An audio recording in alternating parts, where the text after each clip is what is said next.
को कई तरह की आज़ादी देने वाला कानून यानी कि PMLA 2002 जो कि prevention of money laundering act है, उसमें सुप्रीम कोर्ट में करीब 250 से ज़्यादा याचिकाकर्ताओं ने चुनौती दी थी, जिस पर सुनवाई करते हुए 27 जुलाई को सुप्रीम कोर्ट ने इस कानून में कई बड़े बदलाव करने से इनकार कर दिया।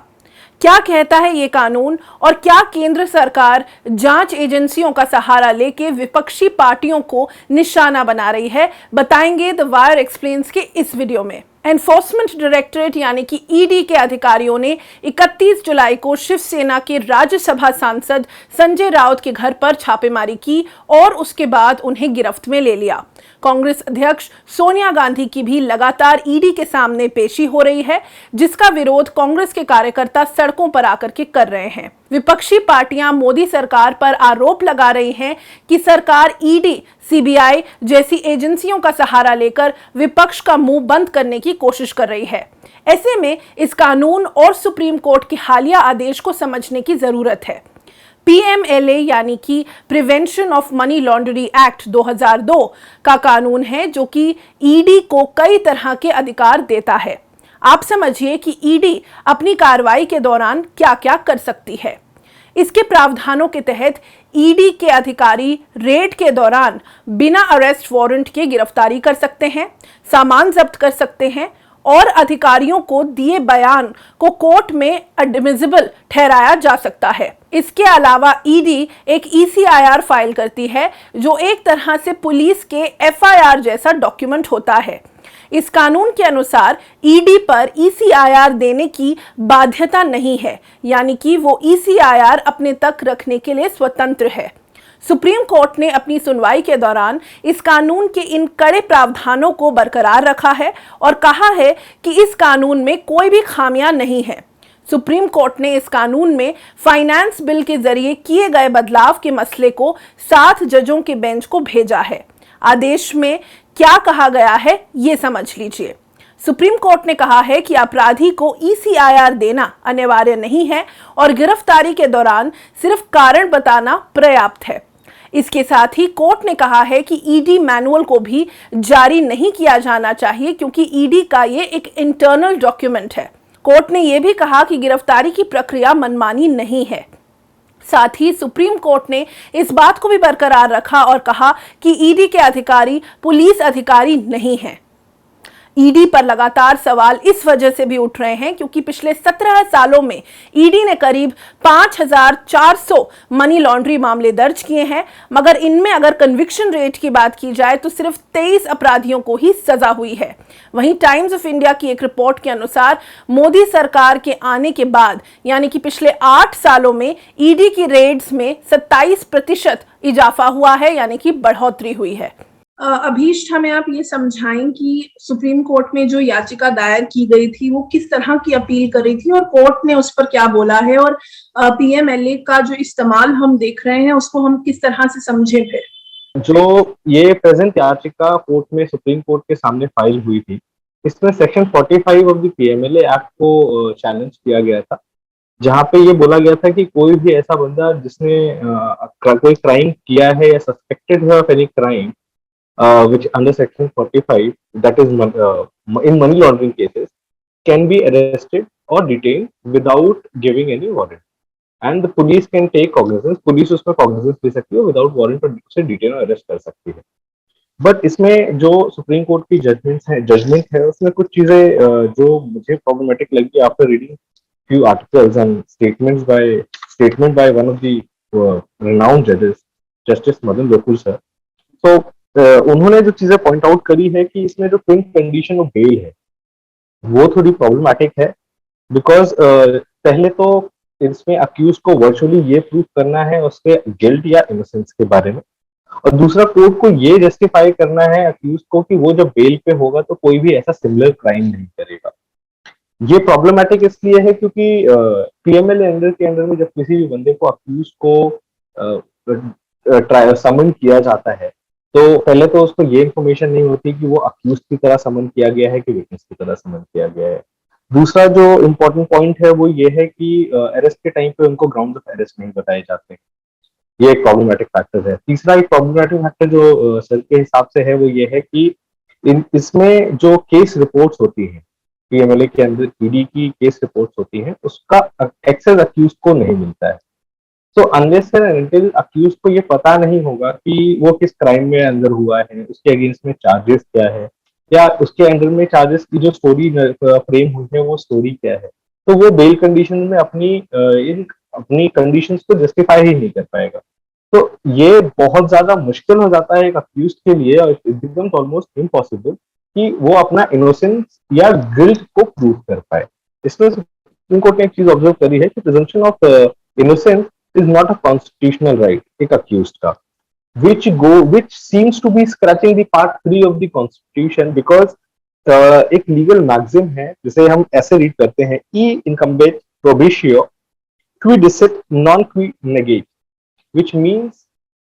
anybody until and unless a guilt is proven, the crime is proven, nobody can be deemed guilty. So ये प्रिजम्पशन ऑफ इनोसेंस के बारे में बात करता है, एंड ये इस लीगल मैगजीन का जो वास्ट इंटरप्रिटेशन है, ये अक्यूज को एक लीगल कॉन्स्टिट्यूशनल राइट के अंदर में प्रोटेक्ट करता है, जिसमें उसको प्रिजम्पशन मिलता है, एंड जब प्रिजम्पशन मिलता है तो he also holds the right for fair trial. So इसी प्रिजम्पशन के बेस पे राइट टू फेयर ट्रायल का भी जो कॉन्सेप्ट है वो प्रिवेल करता है कॉन्स्टिट्यूशन में। बट अगर इस प्रिजम्पशन को कोर्ट ने डिनाई कर दिया तो इस प्रिजम्पशन का जो एक लीगल मैगजीन है, जो कॉन्स्टिट्यूशनल राइट है, वो स्क्रैच होगा, बिकॉज बिना ट्रायल किए आप किसी को अक्यूज नहीं कह सकते, राइट।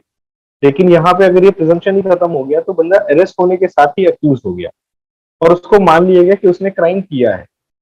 और अगर इस रीजनेबल ग्राउंड को कोर्ट ने मान लिया, क्योंकि और इसमें फिर आगे जो रेफरेंस लिया गया है सुप्रीम कोर्ट ने, वो उसमें टाडा का लिया है, या ऑर्गेनाइज क्राइम्स के ऊपर जो महाराष्ट्र ऑर्गेनाइज क्राइम्स है 1999 का, उसका लिया हुआ है। सो इसमें जो मेरा ऑब्जर्वेशन है वो ये है कि अगर कोई अक्यूज टाडा के अंडर में अरेस्ट हो रहा है, ठीक है, terrorist and destructive activities prevention, उसके अंदर में अगर कोई भी अक्यूज अरेस्ट हो रहा है तो उसको पता है कि उसने क्या किया हुआ है, और वो मेजरली एट वास्ट बहुत ज्यादा एविडेंट होता है, उसमें जो एविडेंसेस होते हैं ऑन रिकॉर्ड वो बहुत क्लियर होते हैं इन इटसेल्फ कि अक्यूज ने वो क्राइम किया है। तो उस एक्ट से टाडा से इसको कंपेयर करना will not be right, because Tada के अंडर में लाइफ इम्प्रिजनमेंट और डेथ पेनल्टी की भी वैलिडिटी है, वेयर हम अगर इसमें पीएमएलए के अंडर में बात करें मनी लॉन्ड्रिंग के केस में, तो पनिशमेंट इज मैक्सिमम 7 years। सो टाडा से कंपेयर करना या महाराष्ट्र ऑर्गेनाइज क्राइम्स के लिए उसमें इसको जस्टिफाई करना विल नॉट स्टैंड करे। फर्दर इसमें जो पीएमएलए में कन्विक्शन रेट है that is 0.5% I would say, because I guess in last 7-8 years more than 5,000 cases have been registered, and out of that 5,000 cases I guess I'm not sure about the exact figures, but I guess 25 to 35 सिर्फ ऐसा ही conviction हुआ। तो conviction rate बहुत कम है, और अगर conviction rate इतना कम है तो इस पे एक बहुत बड़ी रिस्पॉन्सिबिलिटी होती है हमारी इन्वेस्टिगेटिव एजेंसीज की, क्योंकि अगर हम पीएमएलए को इतना हीनियस कर देंगे और सेक्शन 45 का जो अमेंडमेंट है उसको इतनी हीनियसली और इतनी स्ट्रिक्टली हम उसकी वैलिडिटी को क्वेश्चन नहीं करेंगे, तो it will give ample powers to the investigative authorities. किसी को भी पुलिस जिसके भी अगेंस्ट में पुलिस की कोई पर्सन जज है और सिस्टम के अगेंस्ट में उसने कुछ किया, तो इसको पीएमएलए के अंडर में चार्ज करके बहुत आसानी से उसको अरेस्ट किया जा सकता है।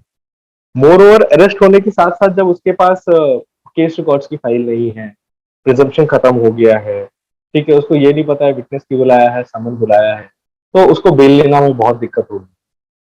और अगर बेल लेने में जब हम इस चीज पे आगे बढ़ते हैं, सॉरी कन्विक्शन रेट की बात कर रहे थे, माय अपॉलजी। तो कन्विक्शन रेट जब इतना कम है और नंबर ऑफ केसेस इतने ज्यादा यूज हो रहे हैं, तो it can be use as a tool to like create a atmosphere of threat. तो लोगों को इसमें डर भी बनाया जा सकता है, लोगों को परेशान भी किया जा सकता है। प्लस बेल की जो प्रोसेस है ट्विन कंडीशन की, कोर्ट को ये 2 ट्विन कंडीशन जो इस केस में कोर्ट ने एक्सेप्ट करी है, फर्दर करी है, वो ये है कि वर्चुअली प्रूव करना है इनोसेंस, दूसरा अरेस्ट जो हुआ है उनका वो आगे फ्यूचर में ऐसा कोई काम नहीं करेंगे जब वो बेल पे हैं। तो ये दोनों ही कंडीशन पे जो एक रीजनेबलनेस का ग्राउंड आता है, वेडनेसबरी प्रिंसिपल है, प्रिंसिपल ऑफ प्रोपोर्शनैलिटी है, हम जब उससे वैलिडेट करते हैं तो ये बहुत लीगली वेग सा साउंड करता है, क्योंकि किसी कोई भी अब कोई भी क्रिमिनल, अगर आप चोर को पकड़ोगे, चोर को बोलोगे कि आप आगे से चोरी नहीं करोगे, तो चोर चोरी करना बंद नहीं कर देगा। लेकिन सिर्फ चोर ने कह दिया कि वो चोरी नहीं करेगा, उसको आपने बेल पे छोड़ दिया। तो अब ये चीज एब्सोल्यूट कंट्रोल दे देती है, जिसमें उसकी जो लीगल वैलिडिटी है वो काफी ज्यादा वेग हो जाती है। प्लस इन्वेस्टिगेटिव अथॉरिटीज का इसमें बहुत इंपॉर्टेंट रोल है, क्योंकि अगर इतने ज्यादा केसेस हो रहे हैं, कन्विक्शन इतना कम है, तो इन्वेस्टिगेटिव अथॉरिटीज का रोल ये है कि भाई वो जो सीरियसनेस और फेयरनेस ट्रायल के लिए चाहिए, वो सीरियसनेस और ट्रायल सीरियसली ट्रायल उस तरह से हो रहा है कि नहीं हो रहा है। दूसरी चीज देखनी चाहिए कि वो इतने वेल इक्विप्ड हैं कि वो इस ट्रायल को कंडक्ट कर पाए, या सॉरी इस इन्वेस्टिगेशन को कंडक्ट कर पाए।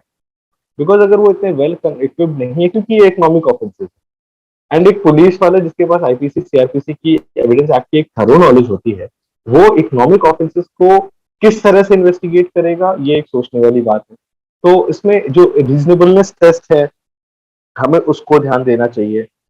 फिर एक रीजनेबलनेस टेस्ट के साथ फेयरनेस इन इन्वेस्टिगेशन का एक पॉइंट है, वो भी बहुत ध्यान देने वाली बात है कि कन्विक्शन रेट इतना कम है, तो क्या इन्वेस्टिगेशन जो हो रही है उसमें फेयरनेस है कि नहीं, क्या पीएमएलए को यूज तो नहीं किया जा रहा है किसी और मोटिव या पर्पस के लिए बाय द इन्वेस्टिगेटिव अथॉरिटी। तो ये सारी चीजें हैं जो कोर्ट को हमें ध्यान देनी चाहिए। फर्दर इसमें जो सुप्रीम कोर्ट के फर्दर ऑब्जर्वेशंस थे, वो ये थे कि मनी लॉन्ड्रिंग एक बहुत हीनियस क्राइम है, जो सिर्फ सोशल फैब्रिक को नहीं हर्ट करता है, लेकिन एक्ट ऑफ टेररिज्म और एनडीपीएस एक्ट, ड्रग नार्कोटिक्स के अंदर में जो एक्ट्स आते हैं, ऑफेंसेस आते हैं, उनको प्रमोट और हेल्प करने के लिए भी यूज किया जा सकता है। But that is also a presumption then कि हर बंदा अगर कोई मनी लॉन्ड्रिंग के अंदर में अक्यूज है, उसको अरेस्ट किया गया है, तो जरूरी नहीं है कि वो या कोई टेररिस्ट एक्टिविटी को फंड कर रहा है, या कोई एनडीपीएस को किसी एनडीपीएस के ऑफेंस को फंड कर रहा है, राइट। तो ये भी एक सुप्रीम कोर्ट का प्रिजम्पशन हो सकता है। फिर टाडा के अंडर में अगर हम बात करें, तो टाडा के अंडर में जिसका रेफरेंस सुप्रीम कोर्ट में दिया है, उसके अंडर में भी ट्रायल का जो पावर्स होती है वो डेजिग्नेट होती है सेशन जज को या एडिशनल सेशन जज को, ठीक है। मोर ओवर इसमें एक बहुत इंपॉर्टेंट फैक्टर है कि जो स्टार्टिंग में हम बोलते हैं, जिसमें अक्यूज ये बोला गया है, सुप्रीम कोर्ट ने बोला है कि जो ईडी ऑफिसर्स हैं, ठीक है, उनको जो स्टेटमेंट दिया है अक्यूज पर्सन ने, वो एज एन एविडेंस यूज नहीं किया जा सकता in front of the court, because ED officers are not police officers. और वही स्टेटमेंट जो पुलिस ने रिकॉर्ड किया है under 61 can be used as evidence against it, can be used in the court, right. But ED officers के पास powers है police arrest करने की और रेड करने की, which is equal to that police. तो ये भी एक इसमें कॉन्फ्लिक्ट क्रिएट करता है। ये वाला एक इंपॉर्टेंट पॉइंट है जो कॉन्फ्लिक्ट क्रिएट कर रहा है। फर्दर इसमें एक इसको हम देखें तो एक थ्रेट मैकेनिज्म की तरह बहुत इजीली, इस तरह से इसको थ्रेट मैकेनिज्म को बहुत इजी तरीके से यूज किया जा सकता है। फर्दर अगर हम इसमें जो ट्विन बेल कंडीशन है उसमें फर्दर बात करें, तो section 437(1) of CrPC which reads as person accused suspected of a commission of non-bailable offense is arrested or detained without warrant may be released on bail, but such a person shall not be released if there appears reasonable ground to be believe that accused is guilty of offense with death penalty or imprisonment for life. तो हम section 47 के aspect में जब हम बात करेंगे, तो ये डेथ पेनल्टी और इम्प्रिजनमेंट ऑफ लाइफ है, सिर्फ उसी बंदे को हम बात कर रहे हैं कि बेल पर रिलीज नहीं कर सकते। लेकिन पीएमएलए के अंडर में जो ऑफेंस है तो वो 7 years का है। सो व्हाट आई थिंक कि ये जो सेक्शन 45 अमेंडमेंट का इशू है, तो इसको और थोड़ा डिटेल में और सीरियसली एक लार्जर बेंच के थ्रू रिव्यू करना चाहिए। रिव्यू करने के बाद इनके जो जजमेंट्स हैं, जो रेलेवेंट सेक्शंस हैं, उनकी सीरियसनेस और रीजनेबिलिटी को चेक करना चाहिए। Further the well equipped investigative authorities should be checked whether they are doing their work properly or not, they are equipped or not, and further there are many elaborations जिसमें हमें supreme court को एक larger bench को detail अपनी observation जरूर देने चाहिए।